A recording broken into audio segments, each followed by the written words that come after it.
the founder of Search Institute, chose to use the term sparks in describing a way to connect with young people and build their healthy development around what inspires them. As parents and people who care about kids, I think there are two universal wishes we have for the young people in our lives. One, we want them to know that they're special and of value to the world. And two, we want them to have the courage and confidence to use their gifts to the benefit of the world.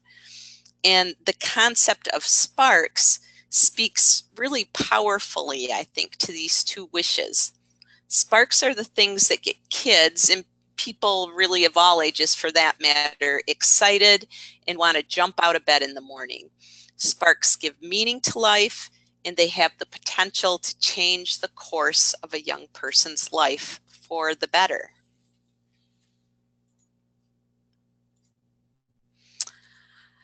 And now I'm going to tell you a story, which is actually about me. It's a spark story.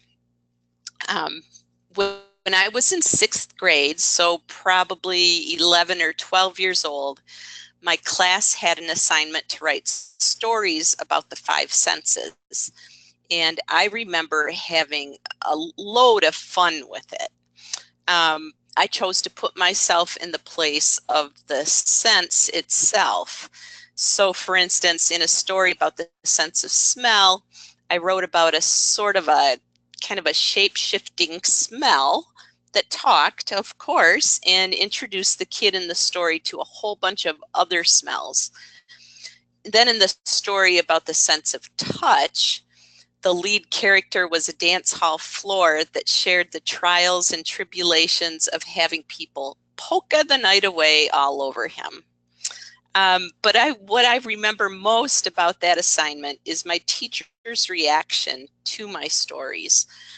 After one of the stories, my teacher, Mr. Laney, called me into the teacher's lounge during lunch hour, and I thought I was in trouble or something, but it turns out, and I remember this so vividly, he told me how much he had enjoyed the stories, that he thought I had a gift for writing, and he asked my permission to try to get one of my stories published.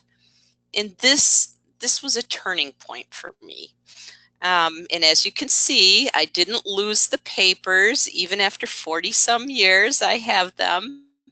But at any rate, before that whole teacher lounge event, I had no idea that I was a good writer or that anyone might want to read something that I had written. But from that moment on, I started thinking of myself as a writer. It gave me confidence, and I started enjoying writing more and thinking about how to entertain people by sharing my thoughts through writing. I was kind of a funny kid, funny haha. And I couldn't wait to hear Mr. Laney's reaction to each story, and then my parents' reactions, and then my friends' reactions. So Mr. Laney had ignited a spark in me. And he was what I consider my first spark champion. So a little more about what sparks are and aren't. Sparks are the hidden flames that light a young person's proverbial fire. They're those things that bring energy, joy, purpose, and motivation to life. They can be passions, talents, skills, strengths, dreams, etc. They can be musical, athletic, academic, intellectual, relational. Relational being something like maybe a spark for volunteerism, for helping others, helping animals, those sorts of things.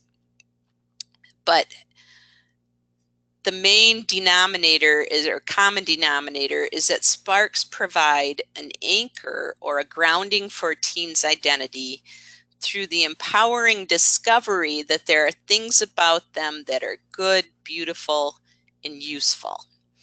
And there are alternative anchors, such as popularity, power, status, material possessions that are very common but far less beneficial. And these aren't solid anchors in that they can get yanked up by the whims of public opinion. So a little bit difference there between sparks and things like popularity and status. So Search Institute did a series of studies on this idea of sparks. And they polled and interviewed thousands of teenagers and their parents back around 2008, 2009. And these are some things that they found. So 62% of the kids that were interviewed or polled could name at least one of their sparks. The most common category of sparks was creative arts. The second most common was sports. 37% said that their parents encouraged their sparks. So there's more than that didn't say that their parents encouraged their sparks. Only 31% said that their schools encouraged their sparks. And only 6% said that their neighbors knew or nurtured their sparks. So that leaves a whole lot of room for igniting some sparks and having the adults in their lives encourage their sparks. There are really 5 steps to help ignite the sparks in youth, and what's cool is that we can really help kids discover and nurture their sparks. We can be their spark champions. Kids need us to be their spark champions, and we'll go through these 5 steps that help fan those flames, looking at each one of them one at a time. So you can see the steps are recognizing the power of sparks, getting to know your teens, helping discover and reveal their sparks, being the captain of their spark team, and keeping their spark lit. And I mentioned teens here, but this really is very true for even younger kids. Back to those spark studies, it showed that many kids know their sparks or can name their sparks at a much younger age, even as young as 5 or 6, and in some cases even as young as 3.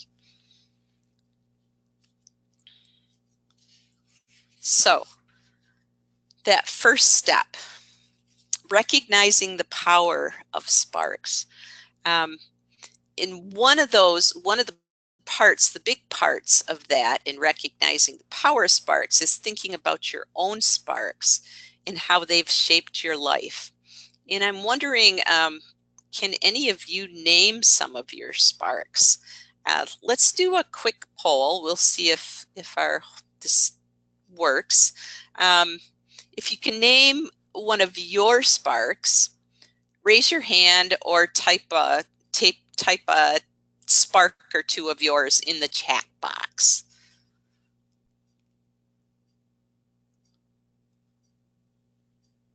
All right. Wolfie, do we have anybody that's raising their hand that can name one of their sparks or more than one? I received a yes from Leslie Beck, but she did not say what. Let's see. Anybody else type anything?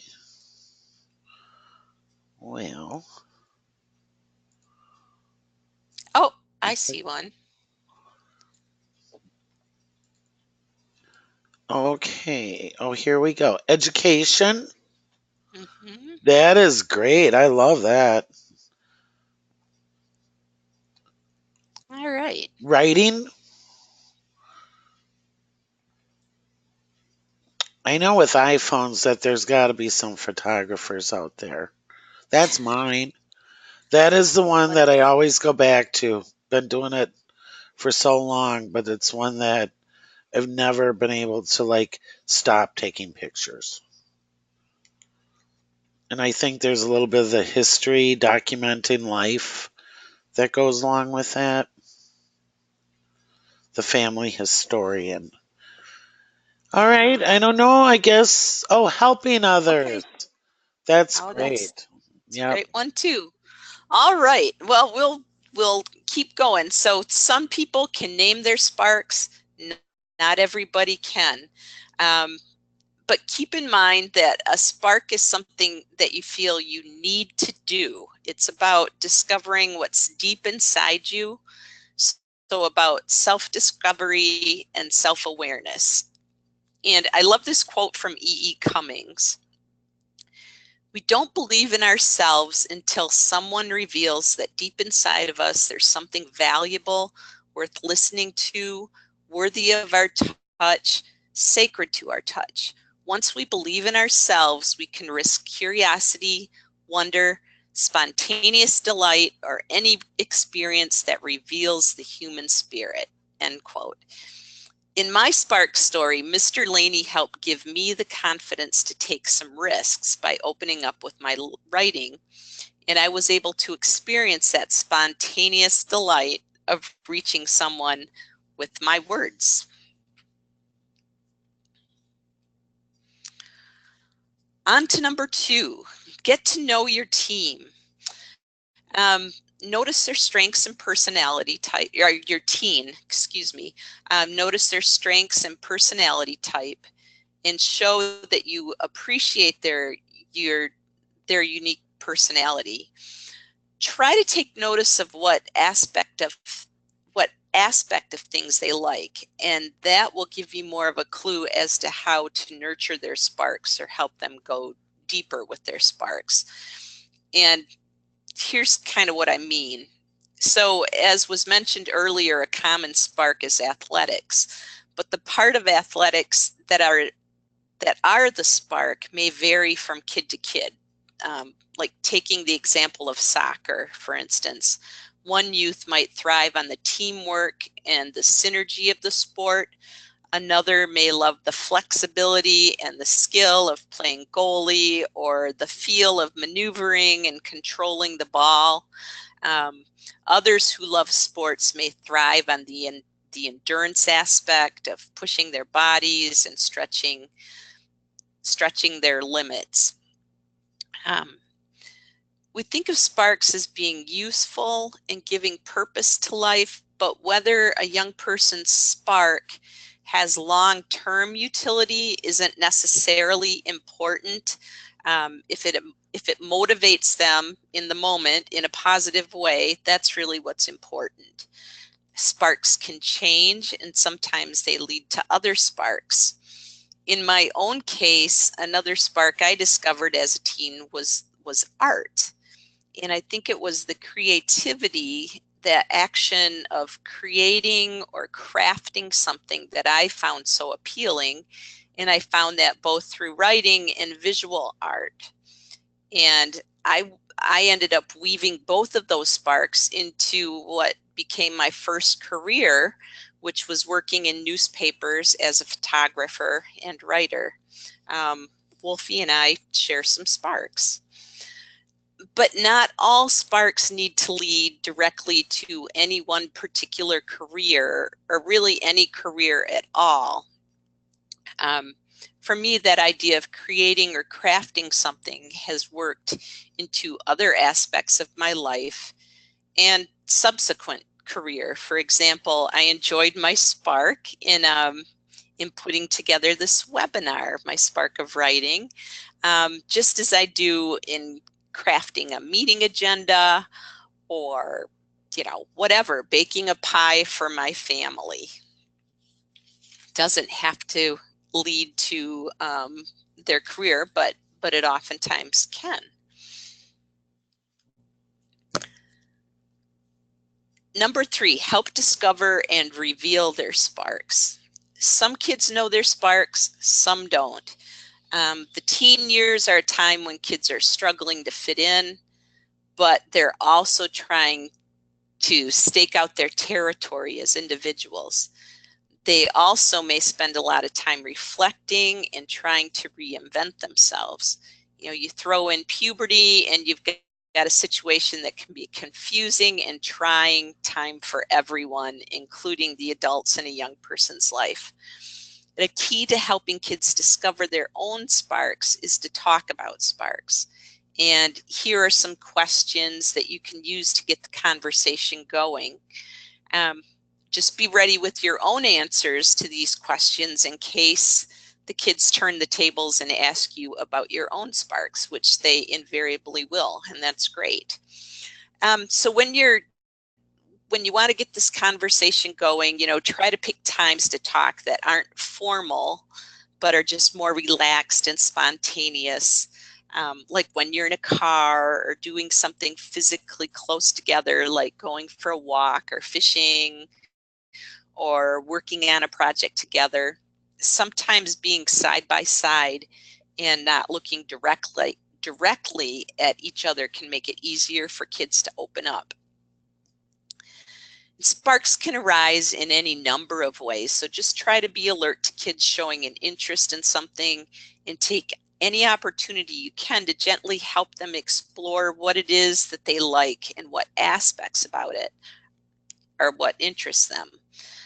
Some teenagers excel at things that they haven't yet put words to, so we can help them realize, you know, what that spark is. Number 4, be the captain of their spark team.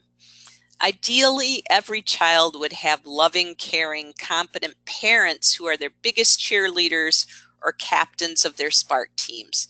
And if you are such a parent, good for you. Go for it, full force with your own kids. But if there are kids in your life that don't have that sort of a family dynamic, don't be afraid to step up and be the captain of their spark team. As a teacher or a social worker, a neighbor, a Sunday school teacher, or whatever your position, you can be that one caring adult that helps discover and nurture their sparks. That one caring adult. There's so much power behind those few words there. So you can introduce them to others that can encourage and feed their sparks too. Kids need a lot of people on their sparks teams. Mr. Laney was one of the most influential in initially helping me realize my spark of writing, but there were so many others over the years who helped feed the flames. People like subsequent teachers, my parents, older siblings, my grandma, and some key family friends and neighbors. And even as an adult, I've considered some of my bosses or supervisors as spark champions. The point is to be known and appreciated for your sparks by multiple people in various aspects of life is a wonderful gift for anyone, no matter their age. Number 5, keep their spark lit. In order for a spark to hold its flame, it needs a number of things. And as a spark champion, you may be able to provide some of those things or connect the youth with those who can. First, sparks need a place to grow. Think about, does the teen have a place to work or work on or practice a spark? You might be able to hook them up with a gym or a garden or a studio space or wherever they need. A spark needs time to grow. Teenagers need time to focus on their spark and develop it. Look for ways you can help provide them with time to develop and use their spark. A spark needs discipline to grow. Encourage your teens to keep working on their sparks and not give up even when it might seem hard. Remind them of the power they have inside themselves to keep going. And lastly, and really the most important point of the webinar, I believe, is that sparks need people to encourage their growth. They need those spark champions. You don't have to be a subject matter expert. You don't have to have any particular skill. You and the youths in your life don't even need to share the same sparks, but you can encourage their growth, and you can connect kids with other people who can also encourage them and help them dig deeper and go further with their sparks. I listed a few resources here that I thought might be helpful. First, if you want to get into this whole concept further, the book by Peter Benson, Sparks: How Parents Can Help Ignite the Hidden Strengths of Teenagers, is excellent. We have it here at GLCYD. If you want to borrow it, we'd be happy to lend it to you. For teens, a few good books, movies. There are lots of them actually out there. Fire in the Heat: A Spiritual Guide for Teens by Deepak Chopra. Hoot, which was a popular kind of young adult reader's book from a few years back, is very good.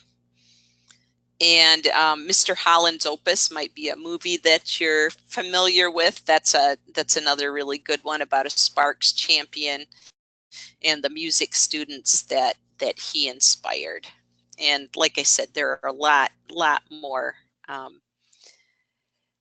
inspiring books and movies out there, particularly like autobiographies of inspiring people. So at this point, wondering if there are any questions. I'd be happy to entertain some if you have them. So just type them in there. We'll stay on the line for a few minutes and see if anyone has questions. Wolfie, do you see anything there? No, it doesn't appear so. I do see everybody is still on though, so if you'd like to share something, I'm ready to pass it along. I'll field those questions. This has been recorded today, so we will get a recording out to each of you. We never can tell for sure if everybody hears everything. Sometimes things break up a bit, but we will get that recording to you. And if you have any questions that come up later, feel free to let us know. We're happy to talk more about this. All right. Well, thank you very much for being on the call today. I hope it was helpful. I hope it was a little bit inspiring, and go forth and ignite those sparks in the kids that you have in your life. And I'm looking Thanks. forward to reading some of Linda's stories now. Thanks for joining us today, everyone. You know how to get a hold of us if you've got any follow-up. Have a great day. Bye.